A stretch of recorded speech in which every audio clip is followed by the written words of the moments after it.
What is up, guys? So I'm filming this video on the back of my phone instead of the front of the camera, so hopefully the resolution looks a bit better. And honestly, I wish they put the better camera on the front of the phone, because as a YouTuber who's quite full of themselves like many other YouTubers, the only time I really use the camera is when I film myself. So they should really just make a phone that works for YouTubers so I could see my face when I'm filming. Because when I can't see my face, I film so many videos where I can't see the screen, only just have my entire head chopped off, and then I just get angry and then I don't have a video. So hopefully that doesn't happen this time.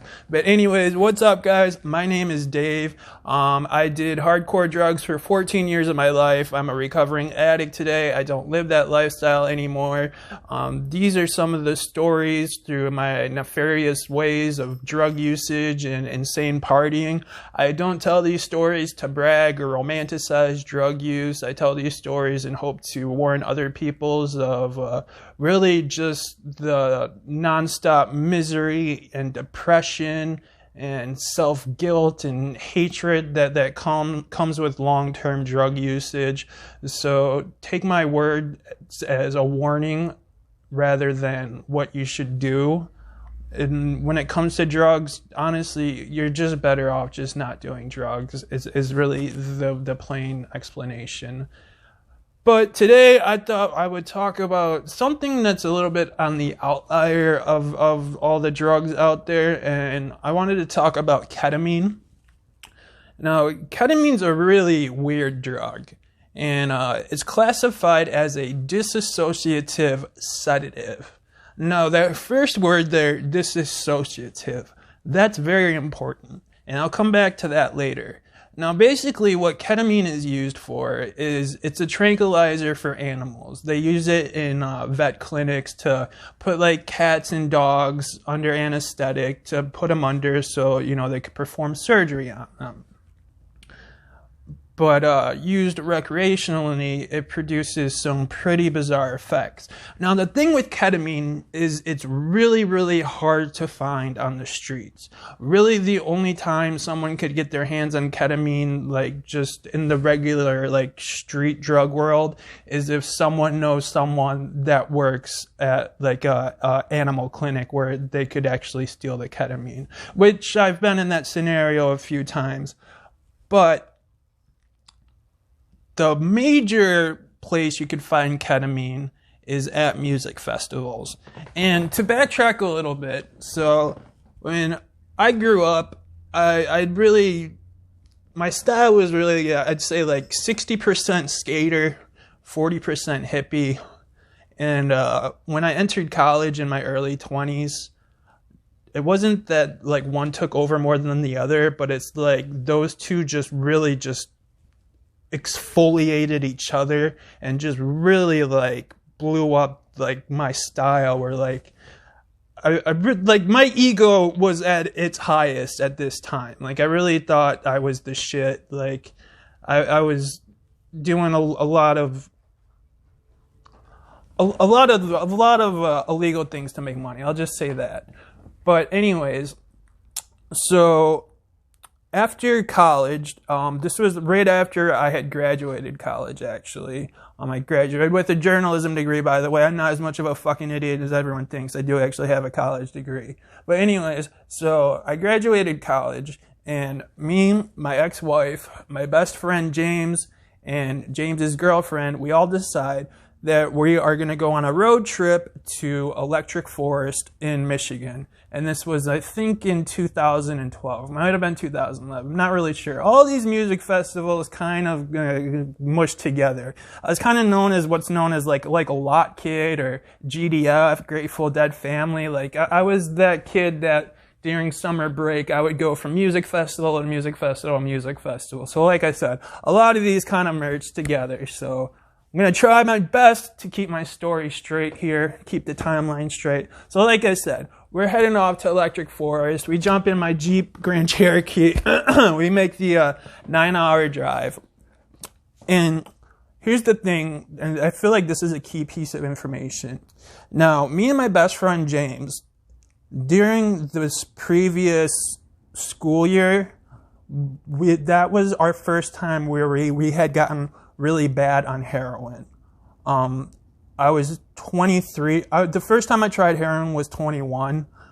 By 23, I was severely addicted to heroin, and it was really, really bad. My best friend James was just as bad as I was. Like, me and him, let's just say we were business partners, and whatever I did, he did. Whatever he did, I did. I mean, like, blood brothers till the end. It was that type of ride or die mentality.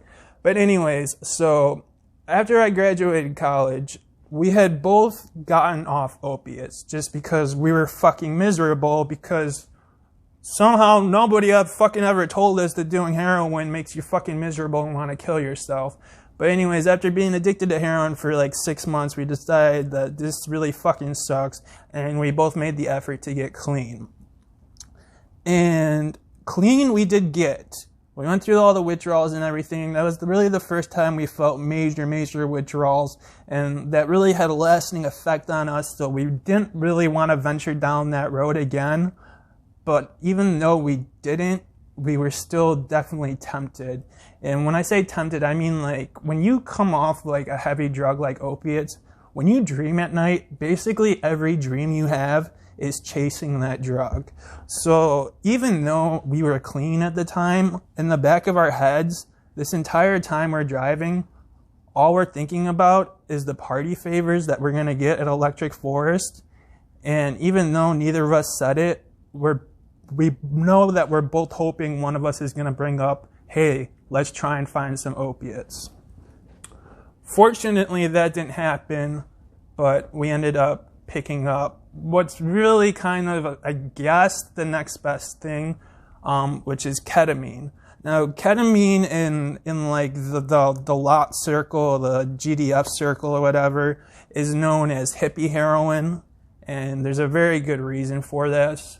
And like I said earlier, that ketamine is a dissociative sedative.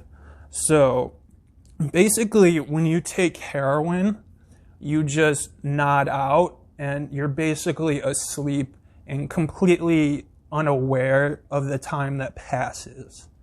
Now, when you're on ketamine, it's a similar effect. Like, you like fall into a nod. Like, the thing with heroin is, when you do heroin, the expectation is to fall into a nod where you're just like, you know, just laying there with your mouth open, you know, flying miles away. Now, ketamine has a very similar effect, except you don't lose the track of time. You don't lose your consciousness, which is a really weird concept, because it's like you're locked in this moment where you aren't able to function, you have no motor control, and you're completely aware of it. So it would kind of like it'd be like being put under anesthetic, and you're aware you're about to have surgery performed, but you can't move or do anything to stop it. It's a really weird drug. So how we went about finding ketamine was actually quite easy. I don't know how many of you guys have ever been to a music festival, but basically this is how a music festival goes down. So a music festival usually takes place, usually in Midwest areas, in a big like forest spot with like, you know, 500 plus acres, and like they like tape off all this land. It's like, I don't know, 5-10 square miles, and then there's just tens of thousands of hippies that just pour in, and this little forest just overnight turns into like this hippie settlement camp. And I'm talking, it's nothing but like just debaucherous behavior, just ample drug usage, girls walking around topless or completely naked. It's basically a lawless land. Like, I think the best thing to describe it to would be like Slab City or something. Like, there's no rules in a music festival. It's like, yeah, there's like police walking around, but the police are like so busy with people that are like fucking like tripping out or like strung out on too many drugs and stuff. Like, they're really not there to like bust people that are selling drugs. So with that said, like, the people that are there peddling drugs, they're just freely walking around like tents, like walking in and weaving out around like groups of people, and they just casually yell out the type of drugs they have. So like if like a dude that was holding was walking by, he'd be like, yo, Molly, rolls, presses, Xanax, loud, like, you know, stuff like that.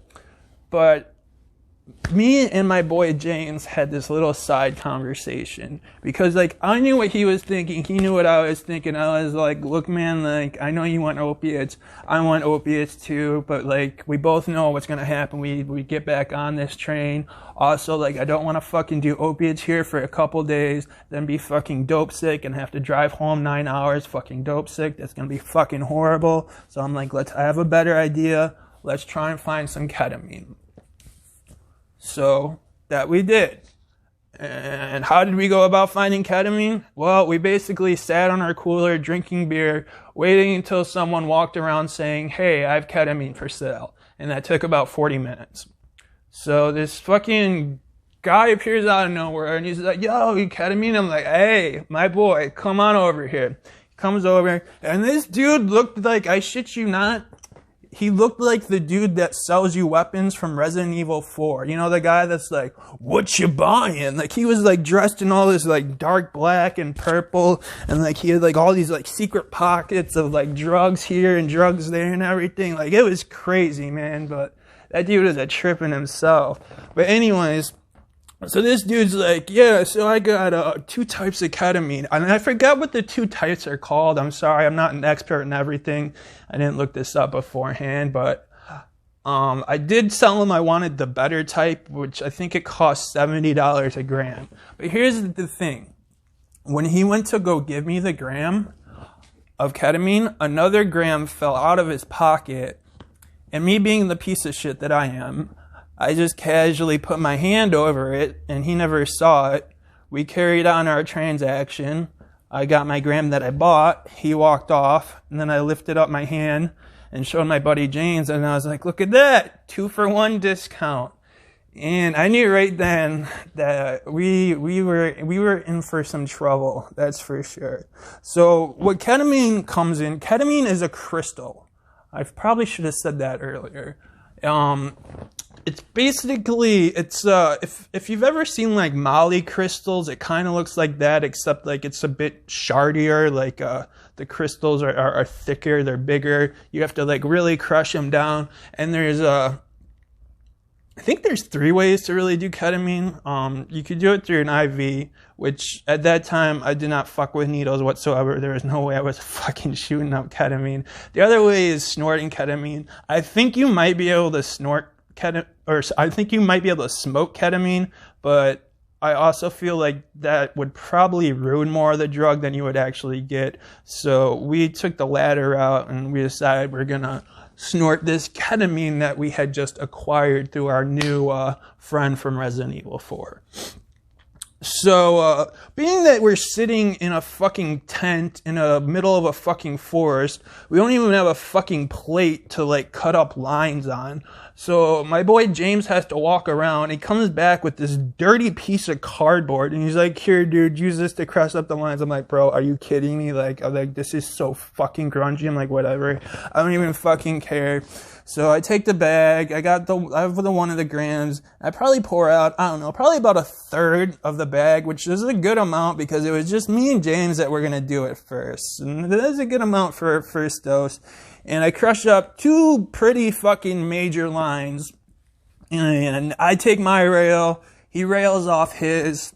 And dude, this shit is like fucking glass going straight up your nose. Like, it hurts, it burns, it feels awful. The drip tastes disgusting. There's absolutely no quality that is good about ketamine going up your nose. Like, I know a lot of people talk about, like, when they finally get their drug of choice, like people that like snort coke or snort heroin, like when they get that drip running down their throat, they're like, oh yeah, like that's like the fucking heaven that I've been searching for. With ketamine, it's the exact opposite. It's fucking disgusting. It makes you want to puke, and it's terrible. But whatever, we wanted to get high, and when you want to get high, sometimes you gotta do shitty things that you don't like to do, which means feeling uncomfortable, for therefore, hopefully feeling much, much more comfortable in a few moments, which is what we were hoping to achieve. So like I said, we blasted off both our rails, and then I'm sitting there, and probably within like 3 or 4 minutes as I'm smoking a cigarette, I'm starting to feel it work its way up my body. And I just feel my body it starts at the bottom of my feet. And they just started to feel like kind of numb, and kind of tingly, kind of warm. And it starts running up my whole body, up to my legs, my torso. It gets up to my torso. I start feeling like kind of like this euphoria feeling. Not really like the euphoria you would get from opiates, but still like a feeling of like, yeah, we're doing stuff. Like fucking drugs, man. Fucking party and shit. It was like getting me in hype mode, you know, like I got like a new chemical going into my body. I'm excited. I'm ready for this experience. And I'm letting this kind of like take over my body, feeling it out. And I finish my cigarette, and I'm sitting there, and I'm staring at my buddy James. And as I'm looking at him, I'm like, all of a sudden, I couldn't remember the connection between me and him. I'm like, this dude had been like my best friend, my ride and die partner for like the past 5 years. And I'm staring directly at him. I'm like, who the fuck is this dude? Like, I know him, but I don't know how I know him. And more than that, I cannot express any of these words because I am incapable of making words or speaking. I can make sounds, but unfortunately sounds are not words, which I'm about to demonstrate. As such, my cigarette ran out, and I decided I need another cigarette because I'm feeling kind of anxious from this new crazy fucking ketamine experience I'm going through. So I got an unlit cigarette sitting in my mouth, and my buddy James sitting probably 6 feet across from me. And he's got the only lighter. I have no lighter. My cigarette is unlit. I need my cigarette lit. I need my nicotine. Therefore, I have a problem. I see a lighter across from me. I see a solution. Now, the way for me to get this lighter would be to be like, James, can you please pass me that lighter? Now, in my head, I'm thinking, okay, I'm just going to tell him that, and then he'll hand me the lighter, and everything will be good. So, I turn to James, and what comes out of my mouth is just, and then I just drooled all over myself. And then James looks at me, and he responds with, and then he just spit all over his shoes.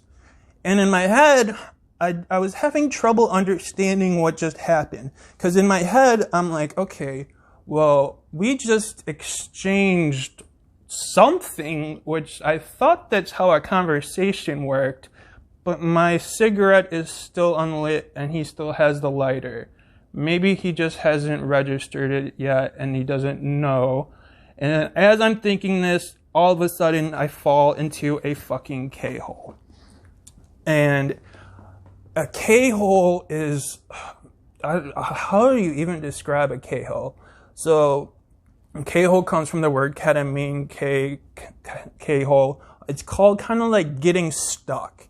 It's where all of a sudden the ketamine just kind of takes over your body and you basically lost all motor function. You can't move, you can't talk. You're basically in a catatonic state. It doesn't last that long, probably like 15, 20 minutes for like the peaking parts. I mean, like you'll feel the effects probably for a couple hours, but like the hardcore, like being stuck like that lasts for about 20 minutes. So, and like during this 20 minutes, like time means fucking nothing. And that's going to be a very common theme in many of my drug stories, especially when it comes to psychedelics. Like, I don't know how to explain it unless you've really done psychedelics, but a lot of drugs make time absolutely meaningless. And like, I think the best way to describe that is like, this is something I came up with, is time is only a medium to map events. And when your events are like producing this massive release of dopamine onto your brain, that event is going to be like categorized in your brain as like a much more intense event than you would normally have. So therefore, I feel like that's why these experiences seem to feel like they're much longer than they really are. So like I said, I'm stuck in this K-hole. I can't move. My cigarette's still unlit. I'm having a fucking crisis in my brain, even though I can't fucking say or do anything about it. And finally, I'm slowly starting to come unfrozen. Like, I could start moving my hands and stuff again. And within about a minute of that happening, like, I had pretty much regained full control of my body. So I stood up, almost fell over, grabbed the fucking lighter from James, gave him the finger, because he didn't light my cigarette, man. Like, come on, seriously? Lit my cigarette, and I realized all of a sudden I have to fucking piss really badly. So I walk off down to the porta-potties, because, I mean, like, it's a music festival. What, you think they got restrooms everywhere? No, man. There's, like, probably 100 porta-potties for 10,000 disgusting hippies. So these fucking bathrooms are the most disgusting bathrooms you could ever think of. Like, dude, like, I'm telling you, China bathrooms has got nothing on these. So I walk into this porta-potty to go piss, and I have my cigarette in my mouth, and I go to unzip my pants, and I pull out my dick, and then for some reason, all of a sudden, I'm getting my dick and my cigarette confused. I don't even know how that makes any sense, but I couldn't comprehend where the pee was supposed to come out of. For a good 10 seconds, I'm leaning over the toilet with the cigarette in my mouth, waiting for urine to come out of my cigarette while I'm holding my dick like a fucking cigarette. Now, after doing that for about 5 minutes, I realized how much of a fucking idiot I probably looked like if anyone saw that, and snapped back into reality and walked back to the camp and told my friend how much of an idiot I am, and everyone just kind of laughed at me, and we had a good old time. And then, you know, like I said, that we had only did like a third of the bag of the ketamine. We ended up blowing lines of ketamine all day long that day. I think the second bag lasted through like half the day the next day. But like the thing with ketamine is it's just like the time just blurs together. And like they call it hippie heroin for a reason, because like it's really like the closest thing you could get to being in a heroin nod without doing actual opiates, which that was our whole like purpose of tracking down this specific drug. So that was one of my experiences with ketamine. I've had several others. I feel like that one was probably like the craziest one. I think I've probably done the substance somewhere between like 1 handful and less than 2 handful amount of times. I didn't mess with it all that many times just because it like the availability of it wasn't, you couldn't find it that much. And also like the times I was like using actual like opiates, it's like, okay, like I want to do opiates, so I'm not going to want ketamine then. And then if I'm off opiates, doing ketamine, I feel like I would just feel dirty. I would just feel like I'm like cheating. Like I'm like basically doing heroin here. So like there is that whole like introspective battle going on in my head every time like I would get offered ketamine, and I'd actually be clean from opiates at the time. So that's my thing on ketamine, guys. I'm sorry if this story rambled a lot. I'm just trying to make them a bit interesting. Let me know what you guys think. Have any of you guys ever tried ketamine? Like, what's some of the craziest stuff you guys have ever done? And by the way, guys, I gotta say again, like, I don't promote this drug usage in any way whatsoever. And if you are in fact someone struggling with drug addiction, please go ahead and reach out to me. I do know a lot of people that have really good rehab and halfway houses set up. I could get you in contact with people that could get you in the right place and get you in the help that you will need. So I'm going to put my Facebook down below, so feel free to reach out to me on Facebook if you ever need some help. So thanks for listening, guys, and peace out. Much love. I'll see you guys later.